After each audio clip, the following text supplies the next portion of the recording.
You know, in Zombieland, I forgot Jesse Eisenberg's character is called Columbus because he's from Columbus, Ohio. My hometown! It's a total ghost town. It's burned to the ground. What?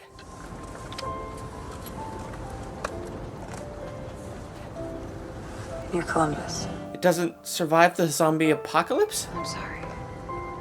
No, it's cool.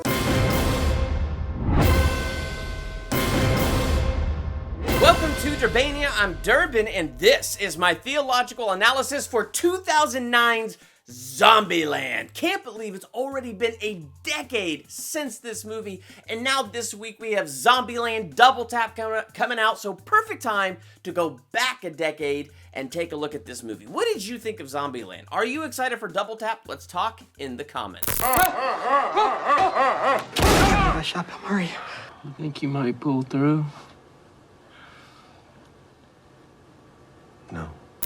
Zombieland is what they call their world, but the idea of zombies is a very interesting picture at the human condition, because a zombie is this. It's dead on the inside. The very thing that made that person a person, like their personality and everything that they are, that's dead on the inside. But on the outside, the body itself is still alive. It's driven solely by instinct. It's all gross and cannibalistic. So driven by instinct, going through the motions of just trying to survive. And that could be a really interesting, deep picture of humanity where sometimes we could just be dead on the inside and really just going through the motions. And when you look at our four main characters in this movie, I feel like they're already zombies going into this zombie world. I mean, you have Jesse Eisenberg as the character of Columbus, and he's already a zombie and treating people like they're zombies because he's lived his life enslaved to fears, like a hypochondriac, germophobic. His parents had all kinds of crazy fears. He's inherited those crazy fears, so he's kind of already locked himself away from people. I avoided other people like they were zombies even before they were zombies. Now that they are all zombies, I kind of miss people. And then you have Wichita and Little Rock, and these two are just running a con together, ripping people off. It's them against the world. I'll find your ring and I'll FedEx it to you. Hey, you found my ring. That's it. That's the whole register. So they're closed off from the world, and it's really about them. So they're already treating people like zombies. They're already kind of dead on the inside, just going through the motions of survival. And then you have Tallahassee, who's a very interesting case because he was different. He talked about how he had a puppy, and it was the saddest day of his life to lose the puppy. But he had to say puppy because it's too painful to talk about the truth that it's his son. And he didn't even know he could love anybody as much as he loved his son.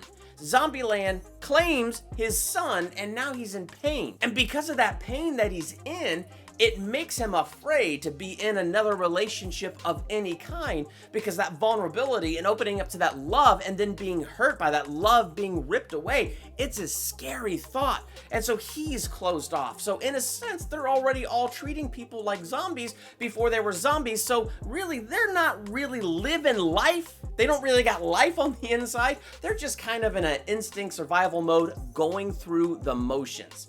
And then you have Columbus. And what's so interesting about Columbus is he's developed a series of rules, like have great cardio, the famous rule, the double tap. He has these rules that he lives by. Now, the rules aren't bad. They are fantastic rules for survival. But here's what you got to know about the rules. These rules, as good as they are, don't have the power to give Columbus a life, to bring him to life on the inside. So when he meets Tallahassee and Wichita and Little Rock, and I'm not even talking about his just romantic relationship with Wichita, but I'm just talking about him opening up to the friendship of Tallahassee, the friendship of Little Rock, just the friendship, period. It was enough to bring a new life. And the fact that he really did fall in love, head over heels for Wichita, it really did bring life into him. But what was the life? Was it the rules? No, it was the relationship. And when he was in the relationships, when he opened himself up and he allowed himself to be vulnerable and he let them in, it brought to him a new kind of life. In fact, it didn't take his rules away from him, but it fulfilled his rules and he began to understand what they really were for.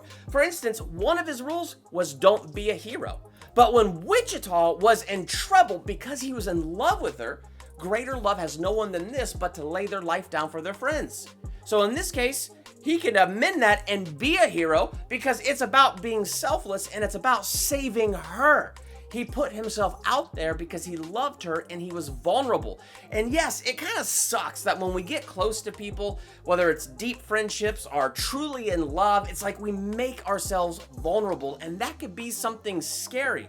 But when we look at Jesus, who so loved the world that he gave his life, I mean, that is the ultimate act of vulnerability.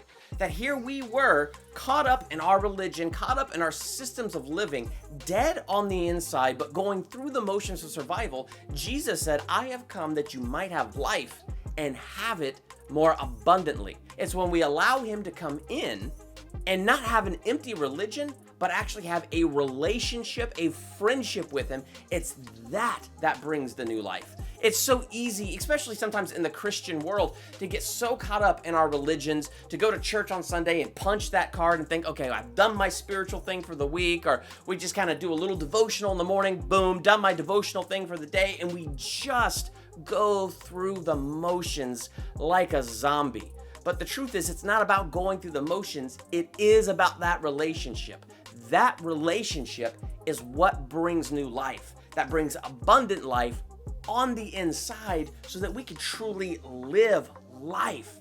And I think that's what our four characters discovered. They spent so much time where it was them against the world in some fashion, where they were already zombies, kind of cutting themselves off from the world and going through the motions of their own personal rules, their own personal whatevers. They were going through their own motions of survival. But when they opened up to that relationship with each other and they all became friends and relied upon each other, those relationships brought new life to them.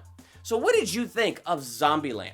Are you excited to see Zombieland Double Tap? Let's talk about that in the comments. And while you're there, hit that subscribe button to become a Durbanian, and hit the bell by the subscribe button so you're notified for my next theological analysis, movie review, ranking video, or anything else I do here. And if you like what I do here, check out my Patreon page. I have the link to that down in the description. And Durban, thanks for checking out Durbania.